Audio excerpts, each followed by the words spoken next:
आज हम class 10th physics के कुछ ऐसे वीवीआई ऑब्जेक्टिव्स की बात करेंगे जो आपको बोर्ड एग्जाम में पूछेंगे।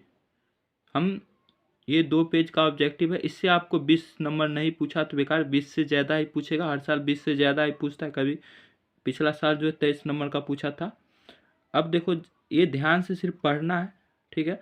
अभी जैसे जैसे ये सभी ऑब्जेक्टिव जो बहुत वीवीआई है, पहला जो है टॉपिक याद रखना है, अवतल दर्पण का उपयोग होता है। तो अवतल दर्पण का उपयोग जानते हो, पढ़े भी होगे। हजामती दर्पण में, वाहन के हेडलाइट में, ये क्वेश्चन फंसना नहीं। हेडलाइट का बात हो रहा है मतलब आगे, ठीक है। तो अग्रद्वीप, ठीक है, अग्रद्वीप पूछे तो याद रखना है अवतल दर्पण, ठीक है। अग्र लिखा है ना, अ से अवतल याद रखना, अग्रद्वीप रहे या हेडलाइट लिखल है। सर्च लाइट, सौर भट्टी या सरप्लेट, तो इसमें अवतल दर्पण का उपयोग होता है। मायोपिया के इलाज में, मायोपिया मतलब आँख नाक कान के इलाज में, तो अवतल दर्पण का उपयोग होता है। अब जैसे ऐसे याद करने से क्या फ़ायदा है आपको, किताब वाला ऑब्जेक्टिव पढ़ोगे गाइड में तो उसमें कोई एगो क्वेश्चन देगा इससे, ठीक है। वाहन की हेडलाइट में या सर्च लाइट 2 क्वेश्चन देगा। अगर पूरा याद रखते हो तो पूरा हमको तैयारी अच्छा रहेगा, तो इससे ऑब्जेक्टिव में बना के आएंगे, ये तैयारी रहेगा। अब जैसे अगला क्वेश्चन पूछेगा कि फोकस दूरी और वक्रता त्रिज्या के बीच का संबंध है, तो F बराबर R/2 फार्मूला याद रखना, या R बराबर 2F, ठीक है। यानी ये वक्रता त्रिज्या जो है वो फोकस दूरी का क्या होता है, दोगुना होता है, ये भी याद रखना, ठीक है। अब अगला बात करते हैं उत्तल दर्पण में, ठीक है। तो उत्तल दर्पण का उपयोग कहाँ होता है, तो वाहन के पश्चिम द्वीप, पश्चिम मतलब पीछे होता है, पीछे देखने के लिए। पीछे किससे देखते हैं, साइड मिरर से, याद रखना। पश्चिम द्वीप का बात हो तो उत्तल दर्पण होगा। सड़क किनारे सोडियम परावर्तक लैंप में किसका उपयोग होता है, तो उत्तल दर्पण का, ठीक है। अब कुछ बात करते हैं दर्पण, ठीक है, जिसमें कैसा प्रतिबिंब बनता है। देखो ध्यान रखना, वास्तविक लिखल है जहाँ उसका मतलब होता है उल्टा, ठीक है। और काल्पनिक का मतलब क्या होता है, सीधा, ठीक है।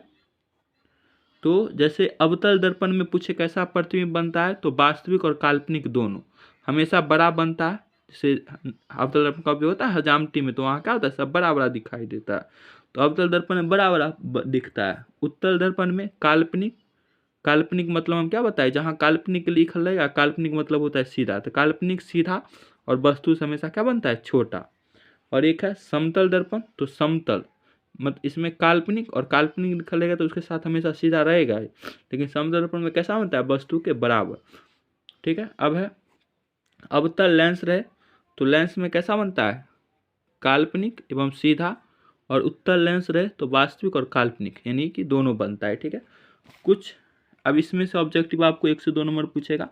पानी का अपवर्तनांक कितना होता है, 1.33, कांच का 1.5, केरोसिन तेल का 1.44, हीरा का 2.42 और हवा का 1.003, ठीक है। ऐसे ये फोकस दूरी पर कभी कभी दे देगा कि वक्रता त्रिज्या जो है वो 20 सेंटीमीटर है, ठीक है। वक्रता त्रिज्या 20 सेंटीमीटर, तो फोकस दूरी कितना होगा, तो फार्मूला जानते हो, F बराबर R/2, तो आधा कर देना है, ठीक है।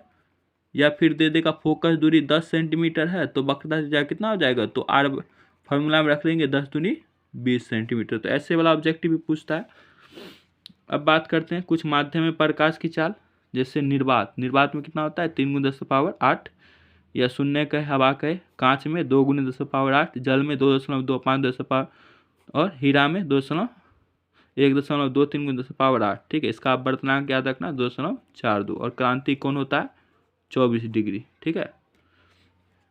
उसके बाद है लेंस की क्षमता, तो लेंस की क्षमता बराबर होता है 1 फोकस दूरी, जब ये मीटर में रहे तब, और सेंटीमीटर में रहे तो 1/100F।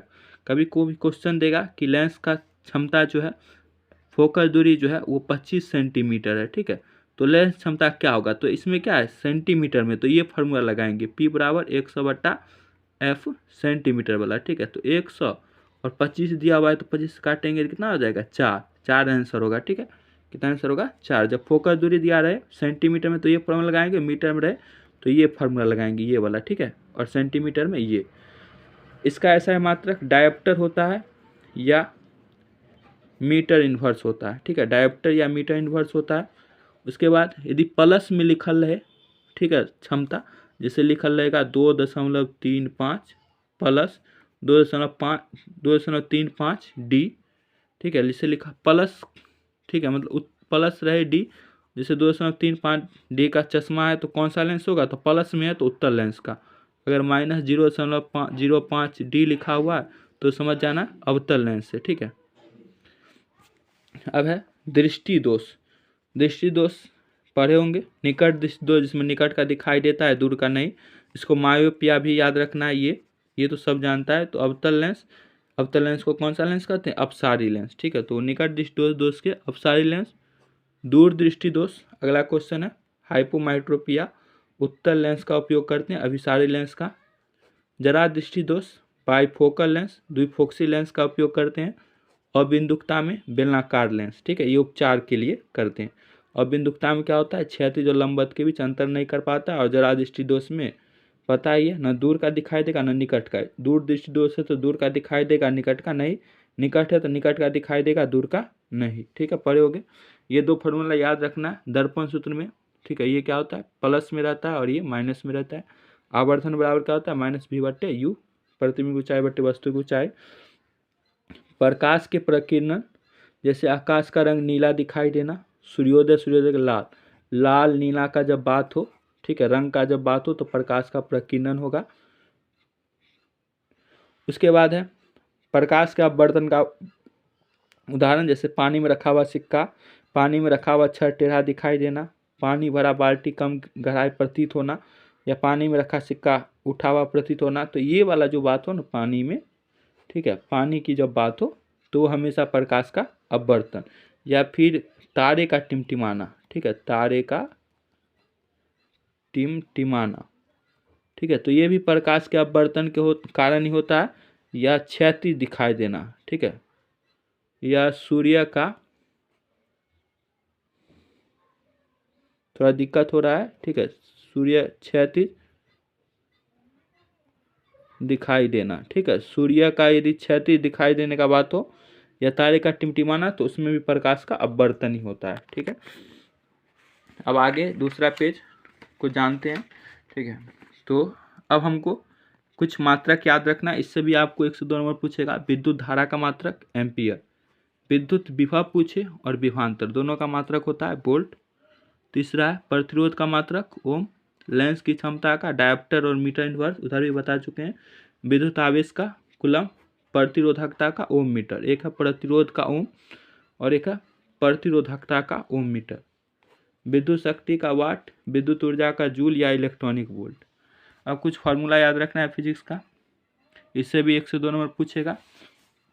तो विद्युत धारा बराबर होता है विद्युत आवेश बट्टा समय, विद्युत विभव बराबर कार्य बट्टा आवेश, विद्युत शक्ति या विद्युत ऊर्जा की 6 बट्टा समय, प्रतिरोध बराबर होता है विभव बट्टे धारा, और विद्युत आवेश बराबर विद्युत धारा गुने समय। देखो, नाभिकीय संलयन पर पूछेगा कौन कौन सा काम करता है, या पूछेगा सूर्य किस पर काम करता है, नाभिकीय संलयन। सौलयन, सौ से बना हुआ है तो सौ से सूर्य, ठीक है, याद रखना। सूर्य जो है नाभिकीय संलयन पर, हाइड्रोजन बम भी नाभिकीय संलयन पर काम करता है। नाभिकीय विखंडन पर परमाणु बम जो है वो नाभिकीय विखंडन पर काम करता है, ठीक है। और नाभिकीय संलयन में सूर्य और हाइड्रोजन बम, ठीक है।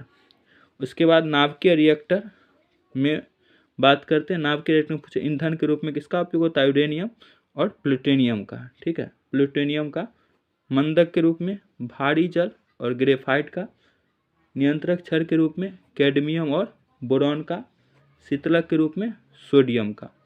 अब कुछ ऑब्जेक्टिव जो आपको याद रखना है।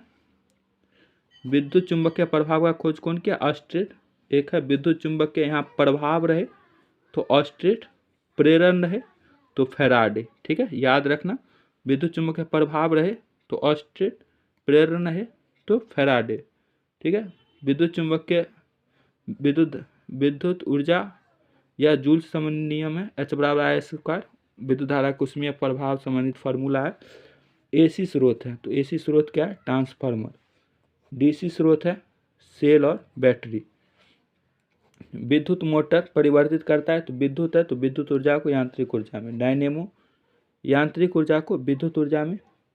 सेल रासायनिक ऊर्जा को विद्युत ऊर्जा। अब लास्ट है, इस टॉपिक से आपको 2 से 3 नंबर पूछेगा। 1 जूल बराबर 0.24 कैलोरी होता है।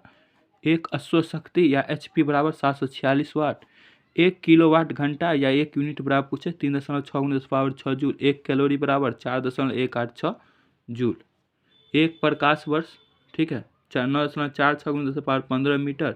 1 पार्सेक बराबर 3.26 × 3.26 प्रकाश वर्ष। 1 इलेक्ट्रॉनिक वोल्ट बराबर होता है 1.67 × 10⁻−19, ठीक है, जूल। जितना इलेक्ट्रॉन पर आवेश होता है उतना ही वैल्यू होता है इलेक्ट्रॉनिक वोल्ट में, सिर्फ वो जूल में होता है। प्रोटॉन पर भी जितना इलेक्ट्रॉन पर आवेश होता है उतना ही होता है, लेकिन ये प्लस में होता है। टंगस्टन का गलनांक 35 डिग्री सेल्सियस। सौर नियतांक का मान कितना, 2.4 किलोवाट प्रति मीटर स्क्वायर। पवन चक्की के लिए कितना हुआ, 15 किलोमीटर प्रति। 1 फर्मी बराबर होता है 10⁻−15 मीटर, ठीक है। और 1 2 याद रखना, 1 एंगस्ट्रम,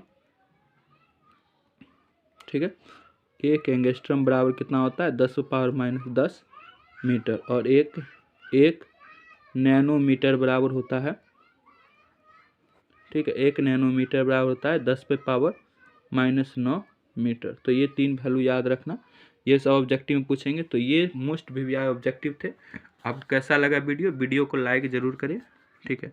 और आपको यदि बायोलॉजी के भी क्वेश्चन चाहिए ऐसे मोस्ट वीवीआई ऑब्जेक्टिव के, तो इससे आपको 20 नंबर का पूछेगा। तो चैनल को सब्सक्राइब करें और शेयर भी करें लोगों को, जितने भी आपके दोस्त हैं, स्टूडेंट जो इस बार एग्ज़ाम दे रहे हैं, उनको शेयर करें और चैनल को सपोर्ट करें, लाइक करें, वीडियो को पूरा देखें। और किसी प्रकार का दिक्कत हो तो हमें वीडियो को देख लें और पूछ सकते हैं कमेंट में।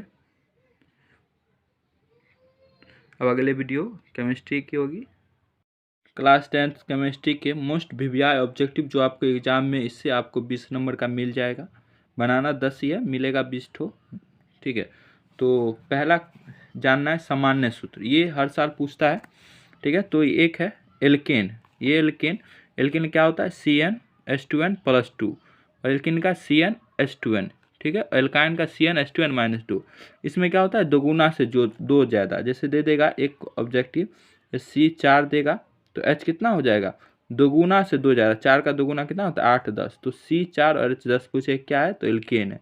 इसमें दोगुना होता है, तो C4 रहेगा तो H कितना हो जाएगा, दोगुना, ऐसे दोगुना हो जाता है तो 8 हो जाएगा। तो ये किसका उदाहरण है, एल्कीन का। और इसे इसमें देखो C2 रहेगा तो H दोगुना से 2 कम, तो दोगुना 2 का दोगुना होता है 4, और उसमें 2 कम कर देना है तो 2। तो ये याद रखना, ऐसे टाइप का क्वेश्चन पूछता है। और आपको याद मैन रखना, ये एल्केन का सामान्य सूत्र CnH2n+2, एल्केन का CnH2n, एल्काइन का CnH2n-2, ठीक है। अब बात करते हैं क्रियाशील समूह, इससे आपको एक ऑब्जेक्टिव पूछेगा। वो सामान्य सूत्र से 1 से 2 क्वेश्चन रहेगा, यानी 1 नंबर इससे रहेगा। सामान्य सूत्र से 1 क्वेश्चन रहेगा, जैसे अल्कोहल का क्या होता है, OH, ईथर का O, कीटोन का CO, या ऐसे करके भी लिख सकता है। एल्डिहाइड का क्या होता है, एल्डिहाइड का CHO, कार्बोक्सिलिक अम्ल का COOH, ठीक है, COOH, इसको ऐसे भी लिख सकता है, ठीक है। आपको सिर्फ देखना है COOH, C है एगो यहाँ है, देखो एस को ऐसे भी लिख सकता है। तो COOH याद रखना है, COO हो गया, और समझ जाना है एल्डिहाइड का, ठीक है। अगर ऐसे रहे, ठीक है, तो समझ जाना ये CHO है, समझ जाना ये एल्डिहाइड का है। एस्टर का COOR, और एमीन का NH2। अब बात करते हैं, कुछ आपको मिश्र धातु को याद रखना है जिसके संगठन, जैसे पीतल बना होता है कॉपर और जस्ता का, ऐसे भी क्वेश्चन पूछता है। पीतल क्या है, तो मिश्र धातु है, तो पीतल कॉपर और जस्ता का बना होता है। दूसरा टाका या सोल्डर पूछे तो टीन और लेड का बना होता है, ये, ठीक है। कासा कॉपर और टीन का बना होता है। चौथा क्वेश्चन है गन मेटल कॉपर जस्ता और टीन का बना होता है। वहीं ये क्वेश्चन है जर्मन सिल्वर कॉपर जस्ता है और इसमें निकेल हो जाएगा, ठीक है। अब एक चीज़ याद रखना है, उभयधर्मी ऑक्साइड, ठीक है, जिसको द्विधर्मी ऑक्साइड भी बोलते हैं, इसमें अम्लीय क्षारीय दोनों गुण होता है। तो इसका एग्जाम्पल ZnO, Al2O3, Pb2O3, ये तीनों एग्जाम्पल याद रखना है, तीनों उभयधर्मी ऑक्साइड है, ठीक है। अब याद रखने उपधातु, कुछ उपधातु जैसे बिस्मत क्या है, उपधातु है। एंटीमनी उपधातु है। आर्सेनिक क्या है, उपधातु है। जर्मेनियम क्या है, उपधातु है। ट्यूडेलियम क्या है, उपधातु है। आर्सेनिक क्या है? उपधातु। क्वेश्चन कैसे पूछेगा? बिस्मथ क्या है? तो उपधातु है। जैसे ये मिश्र धातु, इसमें ऐसे भी क्वेश्चन पूछ सकता है। पीतल क्या है? मिश्र धातु। या पूछेगा सोल्डर टाका क्या है? तो ये सब मिश्र धातु है, याद रखना। उसके बाद बात करते हैं कुछ पीएच मान आपको याद रखना है। जैसे मानव रक्त का पीएच मान कितना होता है? 7.4, पहला क्वेश्चन है। दूसरा है शुद्ध जल का पीएच मान कितना होता है? 7। तो 7 जिसका पीएच मान होता है उदासीन होता है, और 7 से ज़्यादा होता है तो क्षार। जैसे ये 7.4 है तो ये क्या होगा? क्षार। 7 से ज़्यादा हो गया। मानव शरीर का 7.0, 7.8। दूध और मूत्र दोनों का 6 के आसपास होता है। अम्ल वर्षा का 5.6 से कम। NaCl और KCl दोनों लवण है तो इसका पीएच मान 7 होता है। HCl का पीएच मान कितना होता है? 1। मिल्क ऑफ मैग्नीशियम का 10.5। वैसे बहुत सारा होता है लेकिन हम VVI वाले दिए हैं। अब कुछ खनिज को आपको ऐसा ये भूगोल में याद किए होंगे कुछ खनिज और उसके ऐसा का। पहला है लोहा। लोहा का क्या होता है? हेमेटाइट, मैग्नेटाइट, सिडेरा, सब लोहा का होता है। दूसरा एल्युमिनियम। एल्युमिनियम क्या होता है? बॉक्साइड और कोरंडम। पारा का याद रखना है, सिनेवार। पारा क्या होता है? सिनेवार। और सीसा या लेड का क्या? सीसा और लेड का क्या होता है? गलेना। जस्ता का याद रखना है, जिंक ब्लेड, कैलेमान, जिंकाइट। जिंक से भी पकड़ सकते हो। कॉपर का कॉपर पायराइट, कॉपर ग्लास। ठीक है। अब कुछ हैलोजन तत्व। हैलोजन तत्व जानते हो जिसके बातम कक्षा में कितना इलेक्ट्रॉन होता है? तो 7 इलेक्ट्रॉन होता है। और इसको कहाँ रखा गया? वर्ग 17 में। ठीक है। तो 7 इलेक्ट्रॉन इसके बाद हम वर्ग 17 में रखा। हैलोजन तत्व याद रखना है, फ्लोरीन, फ्लोरीन, क्लोरीन, उसके बाद है ब्रोमीन और आयोडीन। ये हैलोजन तत्व है, याद रखना। अब कुछ रासायनिक सूत्र जिससे आपको 3 से 4 क्वेश्चन मिलेंगे। जैसे एसेटिक अम्ल। एसेटिक अम्ल है, पहला क्वेश्चन है एसेटिक अम्ल। तो एसेटिक अम्ल जो है, ठीक है, इसका सूत्र क्या होता है? इसको एथेनोइक अम्ल भी बोलते हैं, CH3COOH। दूसरा है फॉर्मिक अम्ल जो CTR के डंक में पाया जाता है, उसको मेथनोइक अम्ल का सूत्र क्या होता है? HCOOH। यूरिया जिसको प्रयोगशाला में बनाया गया सबसे पहले, NH2CO NH2। चूना पत्थर पूछे, झाड़िया पूछे, संगमरमर, तीनों का सूत्र होता है CaCO3, कैल्शियम कार्बोनेट। कली चूना का सूत्र होता है CO। सूक्ष्म बुझा हुआ चूना का सूत्र होता है CaOH का होल ट्वाइस 2। जिप्सम का याद रखना है CaSO4 2H2O। ऐसा ही सूत्र है प्लास्टर ऑफ पेरिस का CaSO4 और हाफ H2O रहे तो प्लास्टर ऑफ पेरिस। बैंकिंग या खाने वाला सोडा का सूत्र होता है NaSCO3। 10वां है धोने वाला सोडा Na2CO3 10H2O। 11वां है कास्टिक सोडा का सूत्र C6। कास्टिक सोडा का NaOH। बेंजीन का C6H6। मेथनॉल जिसको वुड एल्कोहल बोलते हैं CH3COH। उसके बाद है सल्फ्यूरिक अम्ल, अम्लों का राजा, ठीक है, H2SO4। नाइट्रिक अम्ल HNO3। विरंजक चूर्ण जिसको ब्लीचिंग पाउडर बोलते हैं COH का होल ट्वाइस। तो ये पूरा फार्मूला जो है, ठीक है, इससे आपको 3 से 4 नंबर क्वेश्चन पूछेंगे। तो इससे हो गया आपको एक नंबर फिक्स है। 2 भी क्वेश्चन रह सकता है। इस क्रियाशील समूह से भी एक क्वेश्चन एंड 1 से 2 नंबर। इससे भी आपको 1 से 2 नंबर। तो 4 नंबर तक हो चुका है। ये उपधातु में से पूछ सकता है, खनिज वाला से एक क्वेश्चन, इन 5, और हैलोजन वाला तत्व में से याद रखना है 12वीं कक्षा में 7 इलेक्ट्रॉन और 17 वर्ग में रखा गया है। ठीक है। और ये फार्मूला से 3 से 4 क्वेश्चन है। देखा जाए तो 10 नंबर तक इस एक पेज आप याद करते हैं, 10 नंबर आप बना सकते हैं। बस 2 ही पेज है सब में। अब कुछ अम्ल वाला याद रखना है कि इसमें कौन सा अम्ल पाया जाता है। ठीक है। इससे भी आपको 1 से 2 नंबर पूछेंगे। पहला क्वेश्चन है नींबू और संतरा में कौन सा अम्ल पाया जाता है? तो नींबू संतरा में पाया जाता है सेट्रिक अम्ल। दूसरा है विटामिन C में एस्कॉर्बिक अम्ल। तीसरा है सोडा वाटर, वो जो ठंडा पीते हैं, कार्बनिक अम्ल। दूध दही पूछे, लैक्टिक अम्ल। 5वां मक्खन, मक्खन को इंग्लिश क्या बोलते हैं? बटर, तो ब्यूटरिक अम्ल। सिरका में एसेटिक अम्ल। चींटी, मधुमक्खी, नीटल का डंक, उस सबके डंक में किस डंक का जब भी बात हो तो फॉर्मिक, मेथनोइक अम्ल। सेब में मैलिक अम्ल। जठर रस में पाचन रस, हाइड्रोक्लोरिक अम्ल। टमाटर ऑक्जेलिक अम्ल। इमली अंगूर में ट्राइटिक अम्ल। तो इससे आपको 1 से 2 नंबर क्वेश्चन पूछेंगे। अब बात करते हैं कुछ आवर्त सारणी पढ़ा होगा चैप्टर, तो उसमें वर्ग 17 को अभी बात किए थे। वर्ग 17 में हैलोजन तत्व को रखा गया, तो वर्ग 17 को हैलोजन वर्ग कहते हैं। वर्ग 18 को अक्रिय या शून्य वर्ग कहते हैं। और वर्ग 2 को क्षारीय मृदा धातु वर्ग, वर्ग 1 को क्षारीय धातु। ऐसे बहुत सारा वर्ग है, ठीक है, इसका नाम अलग अलग है। जैसे वर्ग 16 है तो उसको हेलोजन से पहले चैलोकेशन बोलते हैं। वर्ग 16 है तो उसको चैलोकोचन बोलते हैं, ठीक है। और वर्ग 11 को सिक्का धातु वर्ग बोलते हैं, ठीक है। बहुत सारा है अल्टरनेटिव्स जो हम वीवीआई की बात करते हैं। देखो आवर्त सारणी में जो है तत्व 89 से 103 को कहा जाता है एक्टिनाइट्स और 57 से 71 तक को लैंथेनाइट्स, ठीक है। अब बात करते हैं कुछ गैस, जैसे एलपीजी। एलपीजी का मुख्य संघटक क्या है? ब्यूटेन और प्रोपेन, ठीक है। तो ब्यूटेन क्या है? सूत्र याद रखना C4H10। सीएनजी और गोबर गैस दोनों का क्या होता है? तो मीथेन याद रखना। वेल्डिंग गैस में क्या होता है? एसिटिलीन। अब कुछ नियम है जो आप अब कुछ समय बता, जैसे पूछेगा ब्यूटेन का कितना समय बता होता है तो 2, ब्यूटेन के बाद क्या होता है? पेंटेन का 3, हेक्सेन का कितना होता है? 5 और प्रोपेन का 1, ठीक है। याद रखना है एक प्रोपेन ब्यूटेन पेंटेन हेक्सेन, ऐसे नीचे से याद रखोगे 1 2 3 5। सिर्फ हेक्सेन C6 और H कितना होता है? 14, तो 6 है तो 5, ठीक है।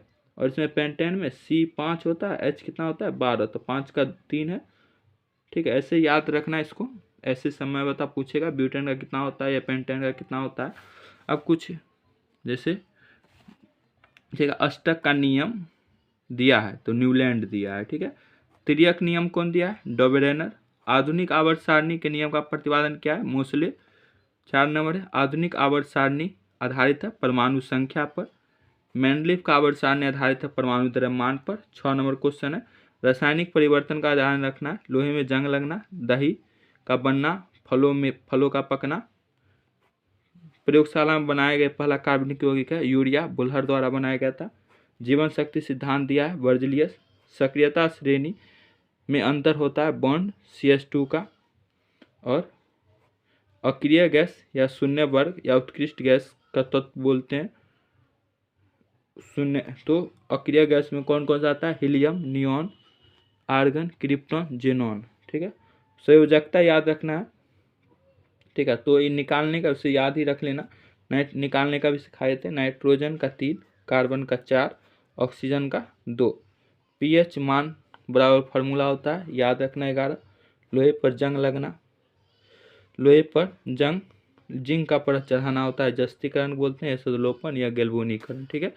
बहुत सारा इसमें ऑब्जेक्टिव। एक सक्रियता श्रेणी वाला भी पूछता है, तो सक्रियता श्रेणी में सबसे ज़्यादा सक्रिय तत्व जो है पोटेशियम होता है, सोडियम, मैग्नीशियम, ठीक है। ऐसे ही सबसे कम जो है वो सोना होता है, ठीक है। तो याद रखना सोडियम सबसे ज़्यादा सक्रिय तत्व है। तो ऐसे टाइप का ऑब्जेक्टिव। और कुछ आपको समीकरण देकर भी पूछ सकता है, ऐसे CaCO3 और यहाँ पर उष्मा, ठीक है रहेगा, और CaO CO2। तो कुछ समीकरण कौन सा समीकरण है? तो जब अभिकारक में एक यौगिक रहे अभी तो और प्रतिफल में 2 से अधिक तत्व यौगिक रहे और यहाँ उष्मा प्रकाश और लिखल रहे या विद्युत धारा, तो समझ जाना है वियोजन अभिक्रिया होता है, वियोजन या अपघटन। ऐसा एग्जाम्पल वाला हम सब इसे अभिक्रिया पहचानने का ट्रिक बताए हुए हैं, तो आप वीडियो को देख सकते हैं एक बार, ठीक है, और समझ ले।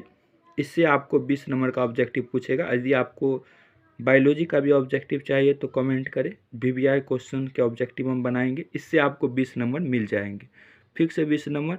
और इसे गाइड में पढ़ते होगे तो गाइड में क्या होता है कि जैसे यही सब क्वेश्चन बताए हैं, ठीक है, तो गाइड में क्या होगा, इससे एक क्वेश्चन रहेगा, फिक्स है कि वो मिलेगा नहीं मिलेगा, ठीक है। तो इस यदि पूरा याद रखते हो तो कोई ना कोई एक मिल ही जाएगा, ठीक है, तो बेहतर रहेगा तुम लोगों के लिए।